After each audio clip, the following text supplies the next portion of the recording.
I'm a second-generation social worker. My 90-year-old mother, Dolores, was the first Asian woman to attend the MSW program at Smith College. I think from a young age, she instilled a lot of social work values in raising all of her children. So it's not that surprising that I chose a similar path. That path has served Marshall Wong well, but it means even more to the countless lives he touches. Marshall advocates on behalf of undocumented college students. He forms coalitions to promote equal rights. And oh yes, he also has a full-time job coordinating anti-hate crime activities for the LA County Commission on Human Relations.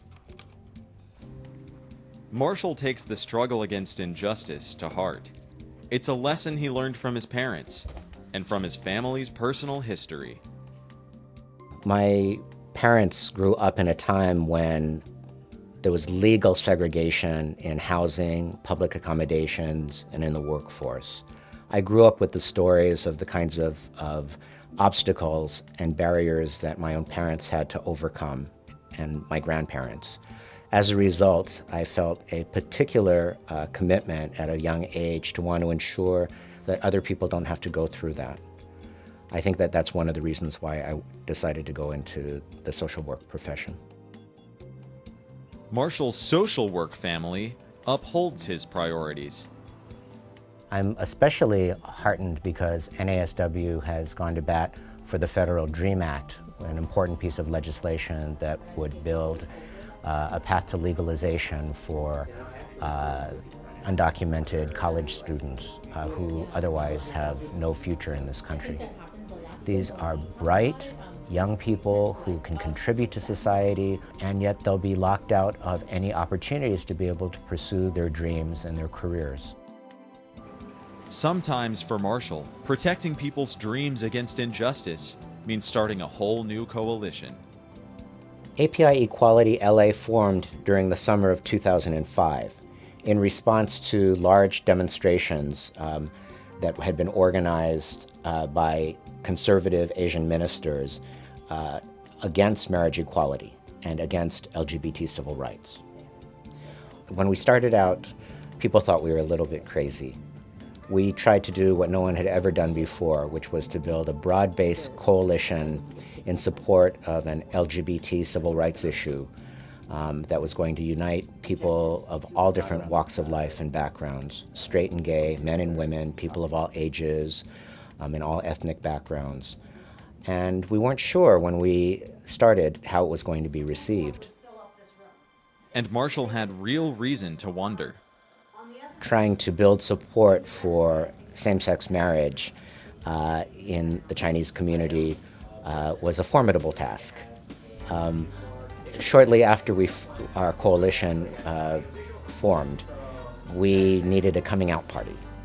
And so we made application to participate in the annual Lunar New Year parade in Chinatown. Their application stalled as Chinatown elders debated whether to let the coalition participate. 3 days before the parade, they finally got approval and scrambled to mobilize over 60 people on short notice. Our first parade was 2006, 5 years ago, with a lot of anxiety. Today, API Equality-L.A. is the largest contingent in the annual parade. Last year, we had 150 marchers. Marshall feels good about that. Let's welcome API Equality-L.A.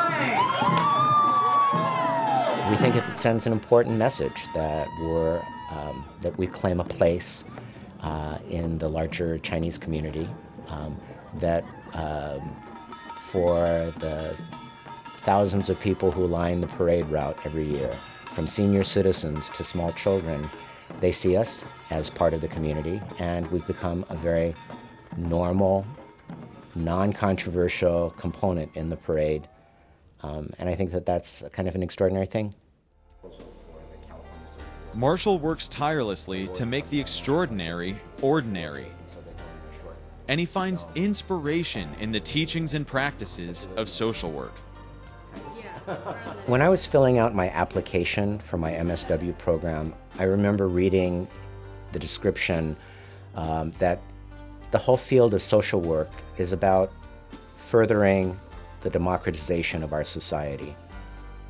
That resonated with me, and I thought that whether or not people are working at the micro level with individual clients or taking on legislation and other larger social battles, that all of those things fit together in trying to embrace a better world.